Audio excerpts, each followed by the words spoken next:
There once was a man named Randy, and Randy had a wife, he had 3 wonderful children, he had an amazing job because he was a computer scientist working at a university, and man, he had such a good job. He got to do a bunch of awesome stuff, like working on these augmented reality machines, and again, he had a lovely family.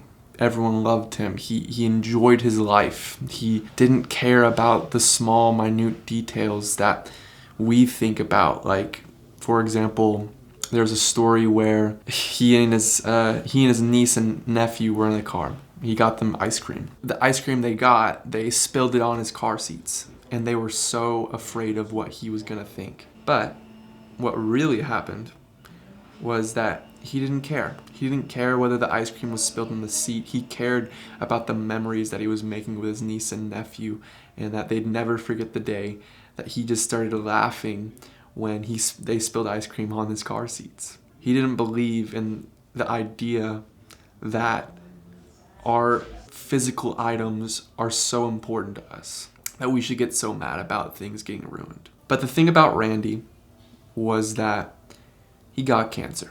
The worst type of cancer, which was terminal cancer. Again, he had a wife, he had 3 wonderful children, he had the best life in the world, but he still got cancer. And you see, Randy, he had a lot of choices that he could have made in that moment. When the doctors were consulting him on what was going to happen to him and how he really only had about 6 to 8 months to live for the rest of his life, he just sat there. And I think he pondered the choices that he was going to make as he entered the last stages of his life. Randy could have chosen to become a hermit, to nestle down, not talk to anyone, to sit in his feelings and deny the fact that he was dying. Or he could choose to live his life to the fullest with what little time that remained. And that's not to say that he wasn't sad. It's not to say he didn't cry or didn't feel his emotions. In fact, it was quite the opposite, because I think when you know that you're dying, that is when you start feeling your emotions the most, and that is what he did. Randy became a better man because he knew he was dying. But the only reason he became that was because he chose to do that. I think we're faced with a lot of difficulties in life.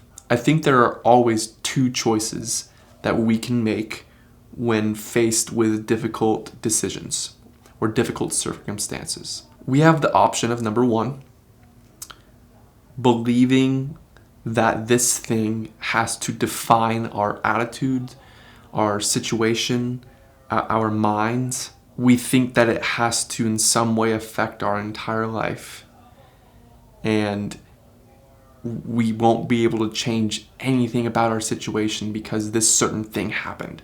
And number 2, we have the decision to not do that. We have the decision to accept that there are things outside of our control, and we accept it, and we continue on with the life that we have been given. I think that's what Randy did. You see, this story is from a book called The Last Lecture. I read it when I was in high school.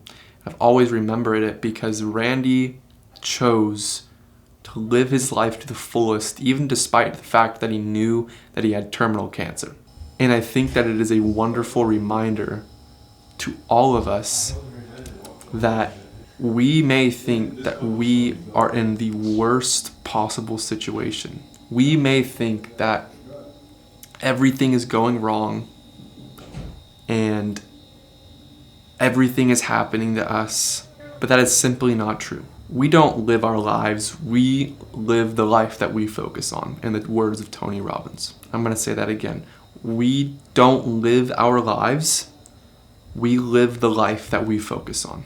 The reality we are experiencing is what we focus on. And it is so easy to focus on the negative, on the things that are going wrong. But if we actually stopped and slowed down and started focusing on the things that are actually going right in our lives,